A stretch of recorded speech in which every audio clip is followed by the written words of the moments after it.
In the last episode of this series, we learned from Serafian's anatomy of the foot and ankle that though the foot is flexible, it can be changed into a sturdy and rigid structure. This is done through a series of movements that bring the foot into the close pack position. In this position, the bones of the foot are remodeled to have the most surface contact between the joint surfaces. Those joints, which are typically freely movable, start to act as synarthroses, which are joints that do not allow for movement, like the joints between the bones of your skull. The arch on the inside of the foot lowers, lengthening and widening the foot, which stretches the fascia and ligaments in the foot, making them taut. The foot is then ready to be efficiently used as a lever arm. There are a number of movements required to produce the close-packed position in the foot: widening the heels, internally rotating the talus, supinating the talus, pronating the navicular and cuboid, supinating the forefoot, and there were a few more we could list if we wanted to be exhaustive. But how can we use this information? At a basic practical level, we can observe ourselves and see if when we walk, do we keep our heels widened, or do we tend to move them closer together? Most will find that their heels come closer together, and in doing so, the talus is externally rotated. Can you give yourself the direction while you walk to keep your heels apart? And what about when you stop walking? Take a few steps and then stop so that you're standing in a normal standing posture and do not have one foot forward or back. Then check your heels. Have you rotated them in, or have you kept them widened? What's happened with your ankles? Addressing this problem is not just about the feet though, obviously. Let's think back to another problem we've looked at, the lack of abduction in the legs, and especially the backs of the legs.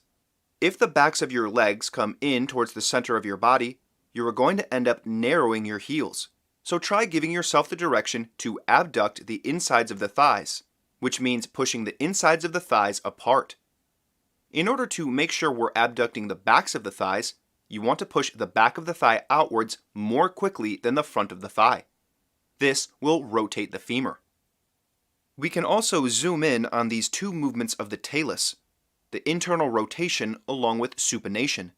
As we've seen before in the series about the torso, often movements that seem to contradict each other are necessary. The antagonistic movements are what create the lengthening and stretching of the fascia. Hopefully you've already tried placing your feet in the position that Masoero advises and screwing your ankles. Now, we can be a little bit more precise with how we implement this. We definitely still want to internally rotate the ankles, but we don't want to collapse the ankles in. Instead, we will supinate the talus, which means rotating it outward in this plane. Trying to put all the specific movements listed for the closed pack position is too much for beginners. If you're just starting out with these things, focus on screwing the ankles and keeping the heels widened. Screwing the ankle means internally rotating the ankle so that the outer malleolus comes forward and the inner malleolus goes back until the malleoli and the ankle are 90 degrees to forward. Applying those two adjustments when you walk, or bend down, or stand can make a significant difference.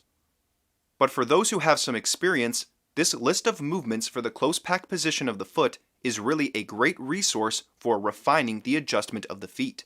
These various antagonistic movements will help you get the maximum stretch of your fascia.